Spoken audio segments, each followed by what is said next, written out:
Right, well that's, yeah, huffing and puffing done.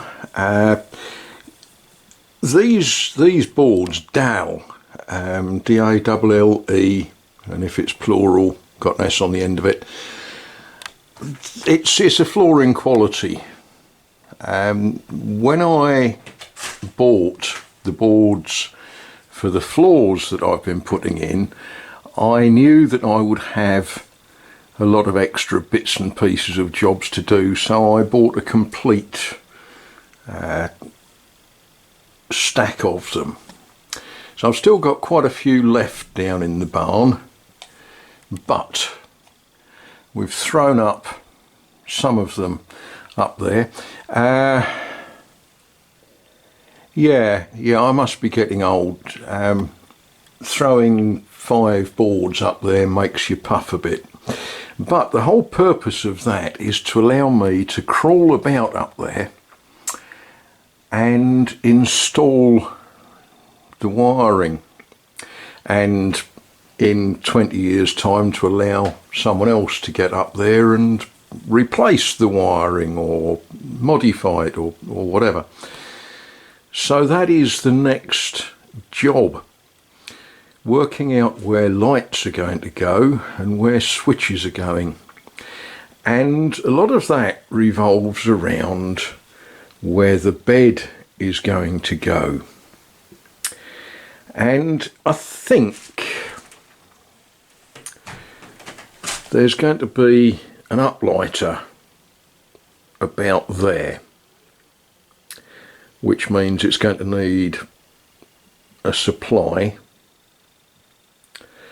And I think that the switch is going to go around about there, which means that's going to want some conduit laid into the wall. Yeah, I think that's the next job. Chopping in some conduit.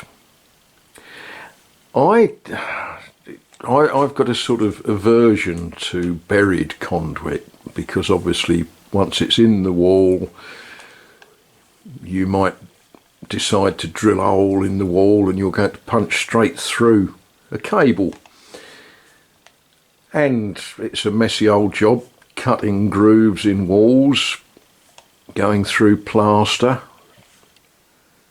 But this wall don't have an awful lot of plaster on it,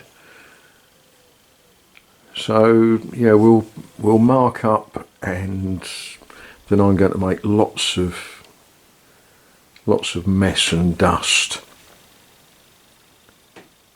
Yeah, that'll work. And I guess actually in that corner I probably want to drop a conduit to take a plug socket, I guess.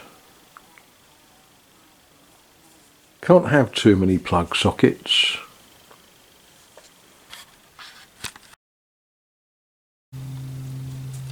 The terrible people. No, now then, stop. Stop. Stop. No. Ah. The terrible people have been torturing this poor, we'll call it a grass snake. So I think I need to find a stick and throw that over the fence where they can't get at it. Right, let's have a little look what we got this morning whilst shopping. I got this not because I particularly like it, but because this is an end of range and it was ridiculously cheap. A lot of things that I'm doing at the moment, I am expecting to replace with nicer things once the job's in, once the dust has settled and I've finished plastering and breaking concrete and all that sort of thing. So I was quite pleased to see these on a ridiculously special offer. That's going to go over the bed. Right, what else did we get? Now here's one of those bizarre things. I wanted 2 of these. You can buy them singly or you can buy them in a packet of 3.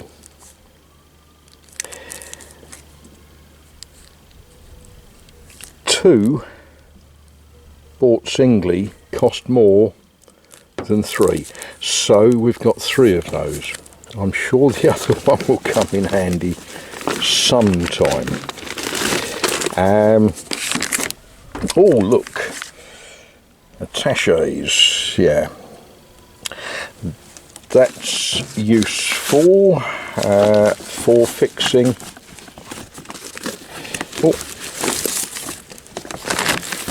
This, where it's going to run up and over in the loft. And again, there's something sort of, there's things I don't understand. This diameter in a 10 metre length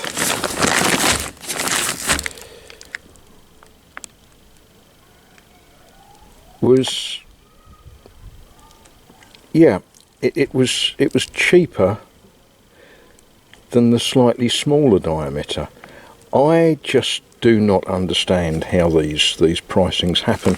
So I was looking and I thought, well, actually,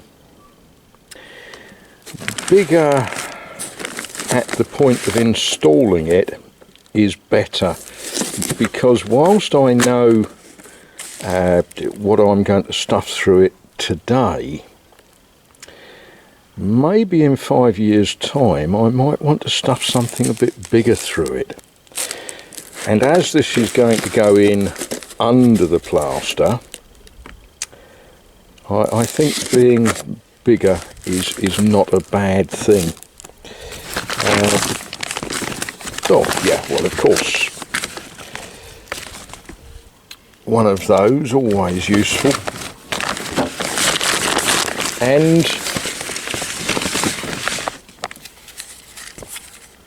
a double switch, une double interrupteur va et vient. So with these, you can wire it just to work one lamp, or you can wire it to another switch, or you can wire half of it to another switch, so you've got 2 switches working the one light circuit. And it's all very good, you know, it tells you how it works. This particular type of switch, it describes it as auto. It's got sort of tabs in there that you push down, and then you squidge 11 millimeters of bare wire into the hole. They're ever so simple to wire. Yeah, so that should keep me out of trouble this afternoon.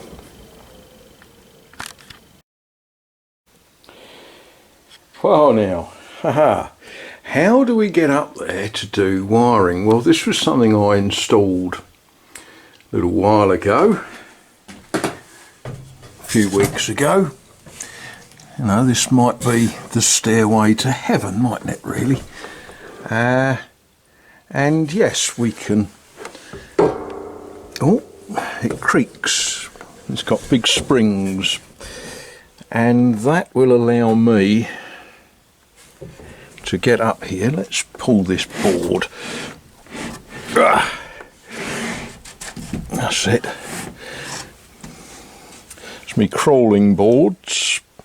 Yeah, that's the horrible splint on top of the broken beam. And, you know, why do we think of them as crawling boards? Well, to get over there, I've got to crawl.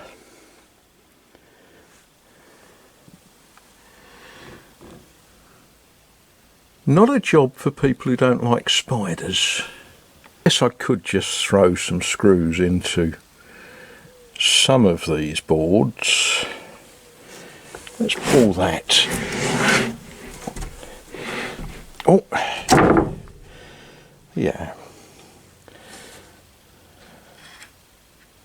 Yes, we'll move these about a little bit just to get the best advantage out of them. Now, every so often, historic buildings having repair works done to them catch fire.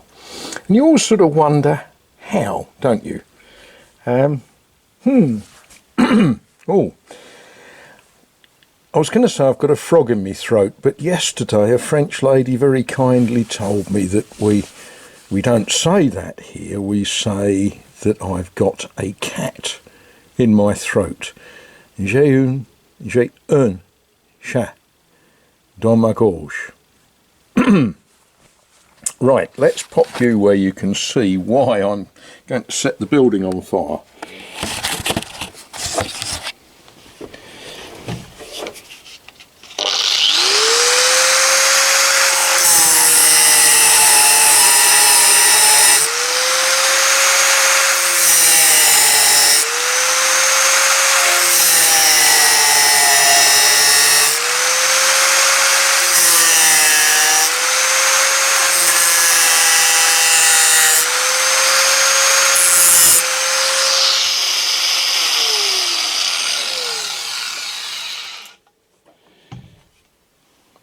Well, I think that's enough of that for now, don't you?